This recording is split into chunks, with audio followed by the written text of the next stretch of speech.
Hola, ¿qué tal? Buenas, tenemos con nosotros en Atlántico a Marta Lucio, la directora del Museo del Mar de Galicia. ¿Qué tal? ¿Cómo estamos? Buenos días. Buenos días, ¿cómo estamos? Pues nada, vamos a hablar del Museo del Mar que cumple el año que viene 20 años, nada menos.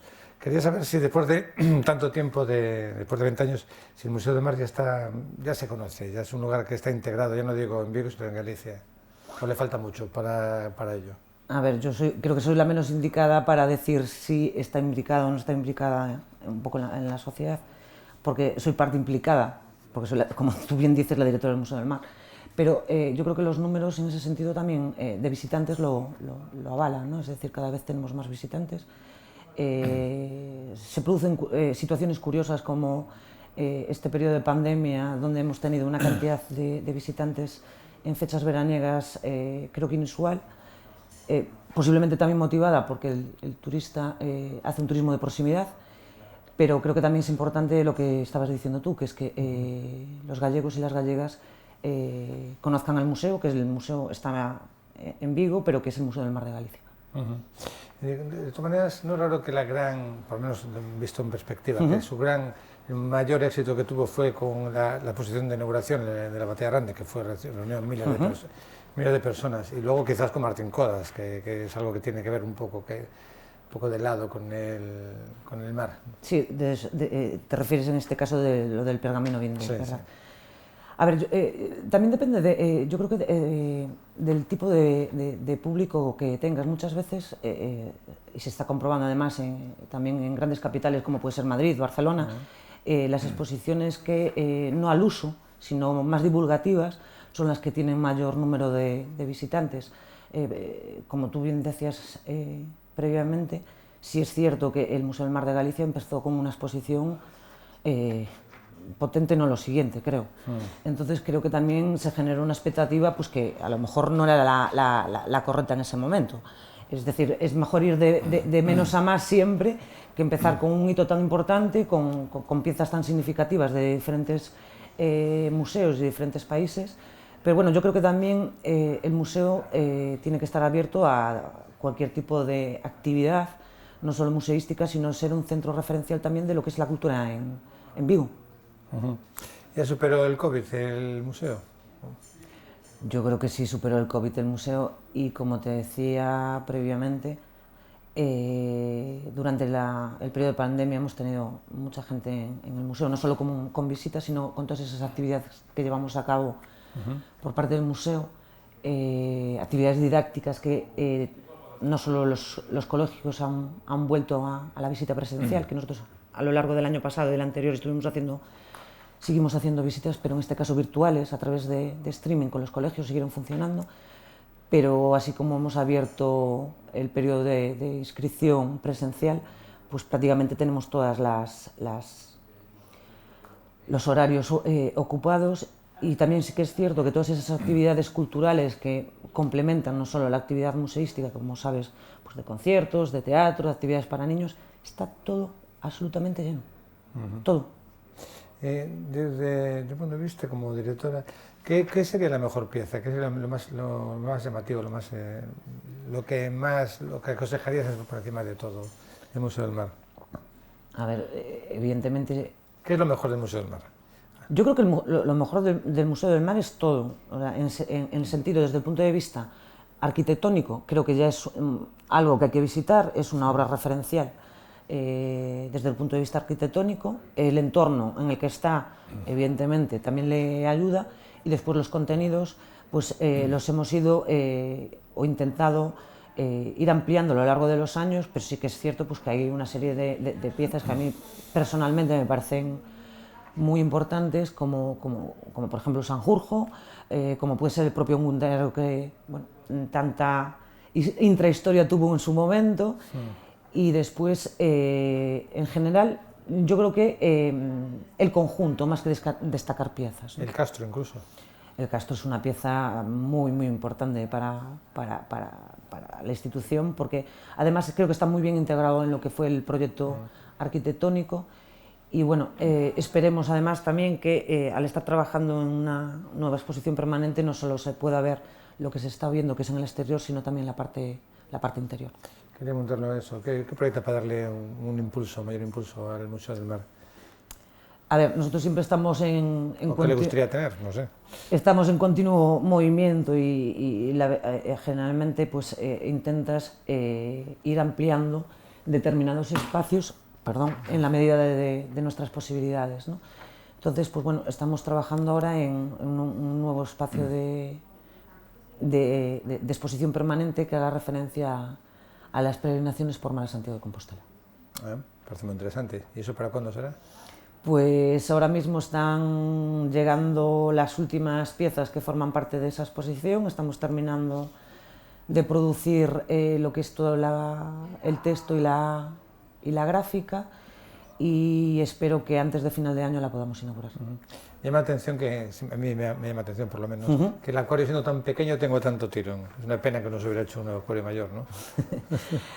Hombre, a ver, es que realmente el acuario es un complemento al museo, es decir, nosotros no somos un oceanográfico, evidentemente, sí. O sea, el concepto era un museo, sí, que tuviera como un complemento ese acuario donde además se pudieran ver los tres ecosistemas de la ría, ¿no? ¿Podría ser más grande? Podría ser más grande. Las dimensiones que tiene para lo que es el museo creo que son acertadas.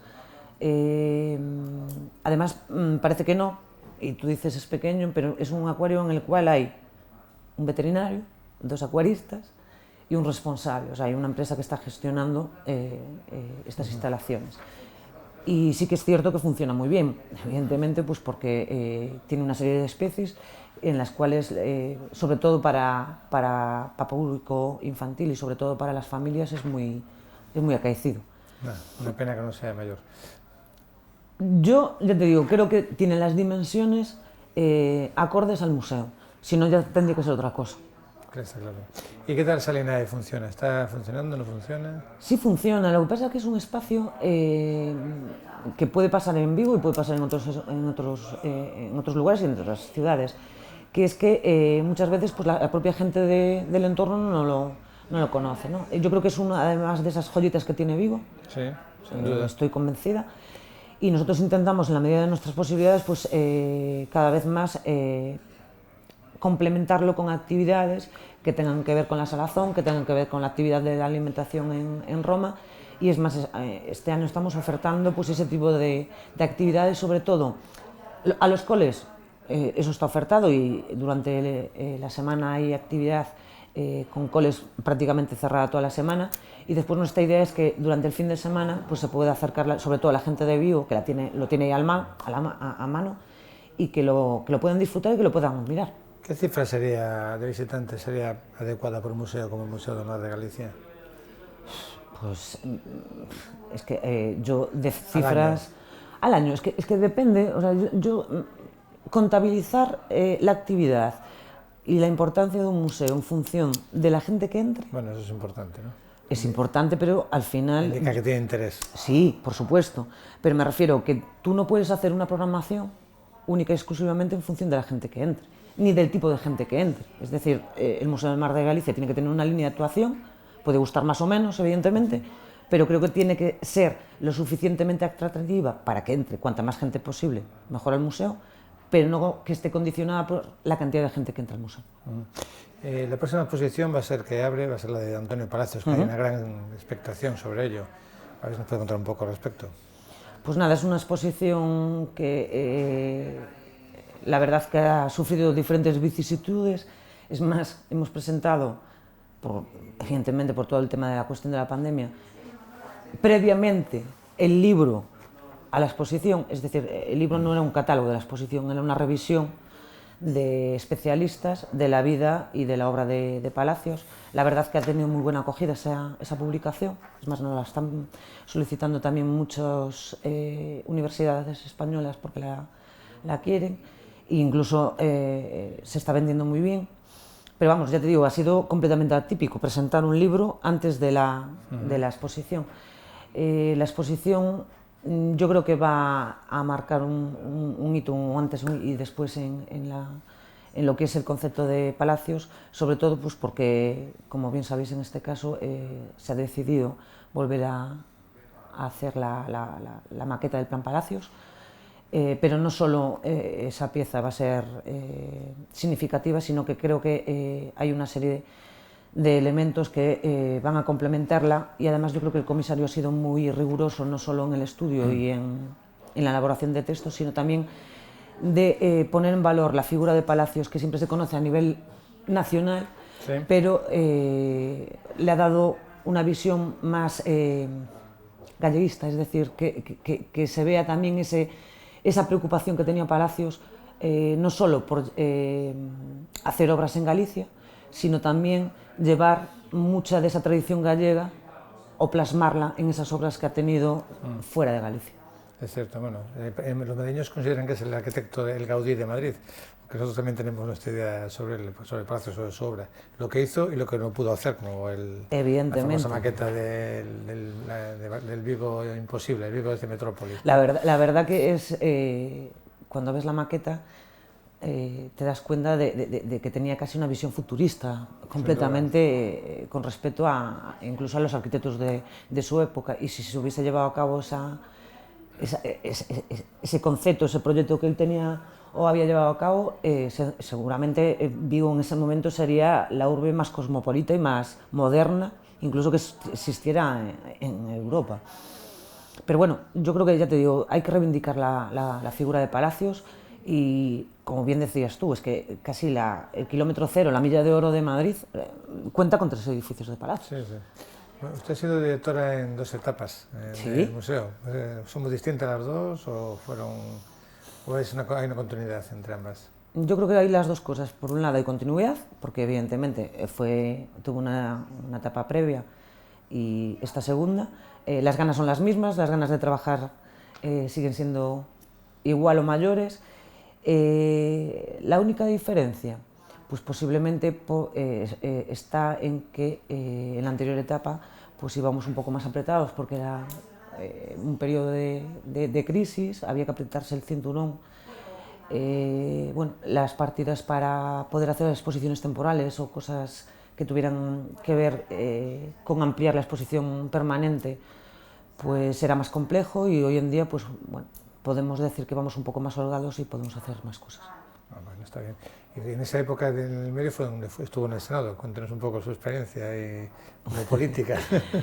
Pues yo creo que, como cualquier otra experiencia, siempre te aporta cosas positivas, buenas, aprendizajes, y yo la verdad que creo que te lo comentaba alguna vez personalmente, fue una experiencia muy intensa, un periodo no fácil, con 2 elecciones, un 155, una moción de censura, pero... Sí, le tocó votar el 155, nada menos. Sí, me tocó votar el 155. El momento más importante de la historia del Senado estuvo ahí. Sí, y después también lo que tiene el vivirlo en persona es que, y creo que además te lo comenté incluso en una entrevista que me hiciste en ese momento, que además te agradezco, que uno, cuando lo ve desde dentro, le gustaría transmitir hacia afuera el trabajo que se hace dentro del Senado, porque sí que se hace muchísimo trabajo y se llevan a cabo, sobre todo, muchas iniciativas y muchas mociones que tienen que ver con el día a día del ciudadano, ¿no?